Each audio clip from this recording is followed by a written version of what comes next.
El largo camino hacia nuestra Constitución Nacional en 1853. Hacia 1850, la legislatura de la provincia de Buenos Aires renovó en su cargo a Juan Manuel de Rosas. En consecuencia, Urquiza firmó dos tratados. Uno, una alianza con Brasil y con los argentinos situados en Montevideo. Y por el otro lado, una alianza entre Brasil, Entre Ríos, Uruguay y Corrientes. A estos, Urquiza les prometió la libre navegación de los ríos cuando asumiera el poder.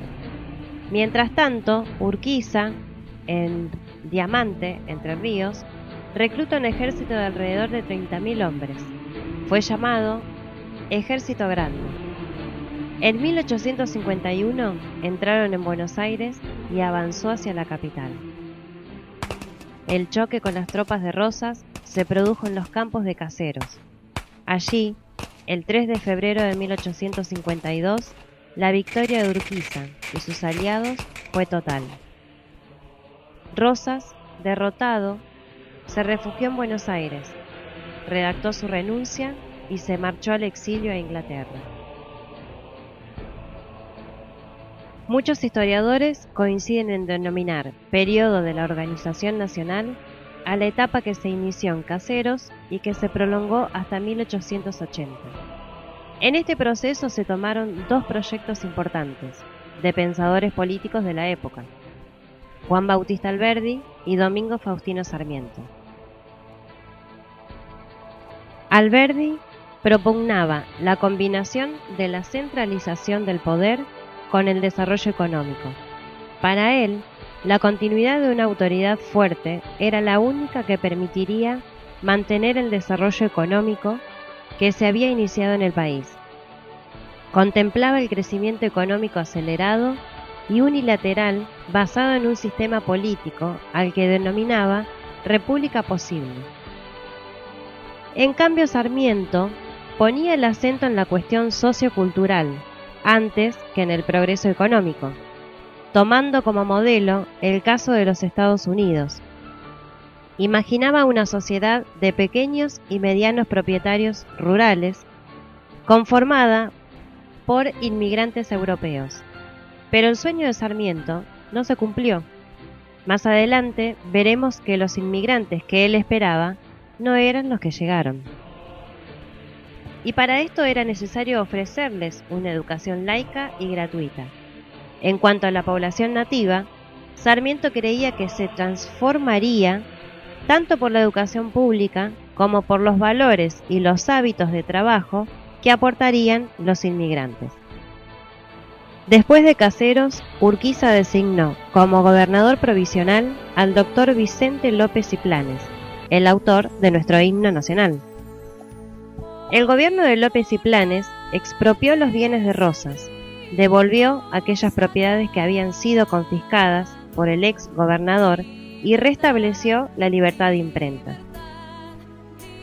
Mientras tanto, en San Nicolás de los Arroyos, en mayo de 1852, los gobernadores de 10 provincias se reunieron y firmaron el Acuerdo de San Nicolás, el cual instauraba un gobierno nacional provisional y convocaba a un Congreso Constituyente, encargado de sancionar una constitución, al que cada provincia enviaría igual número de representantes. Cuando se conoce este acuerdo en Buenos Aires, se produjo un verdadero revuelo político. Se cuestionaban los poderes conferidos a Urquiza, el traspaso de las rentas y del ejército porteño al ámbito nacional, y la representación igualitaria en el Congreso Constituyente. López y Planes renunció y Urquiza decidió asumir personalmente el gobierno de Buenos Aires. En septiembre del mismo año, Urquiza se dirigió a Santa Fe para inaugurar el Congreso Constituyente.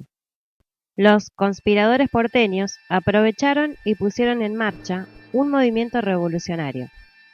Se destacaron en él dos grupos. Por un lado, los nacionalistas, encabezados por Mitre. Exponían sus deseos de lograr la organización del país, pero no aceptaban que no se reconociera a Buenos Aires un lugar preferencial en ese proceso. Por otro lado, los aislacionistas o autonomistas, liderados por Valentín Alsina. Eran partidarios de que Buenos Aires se constituyera como Estado independiente. Ambos grupos desconocieron el Acuerdo de San Nicolás. Este mismo año se comenzó a sancionar en Santa Fe el Congreso General Constituyente.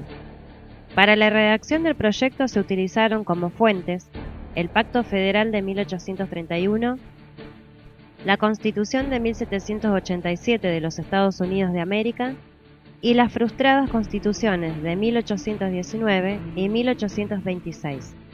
El libro de Alberdi, Bases y puntos de partida para la organización política de la República Argentina, fue otra de las fuentes utilizadas por los constituyentes de Santa Fe.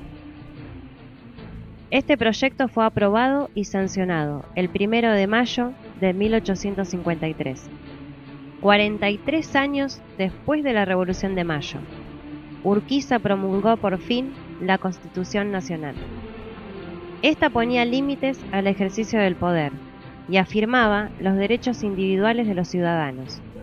La Constitución proclamaba la forma representativa, republicana y federal de gobierno, y fraccionaba el poder estatal en 3 ramas: poder ejecutivo, legislativo y judicial. El poder ejecutivo encabezado por el presidente y acompañado por un vicepresidente, y gobernaba por un periodo de 6 años, sin posibilidad de ser reelegido de manera inmediata. En materia económica, el pensamiento provenía del liberalismo. Garantizaba la propiedad privada, la libertad de trabajo, la producción de riquezas y la libre asociación gremial. También aseguraba la libre navegación de los ríos, la introducción y el establecimiento de nuevas industrias y la incorporación de capitales extranjeros.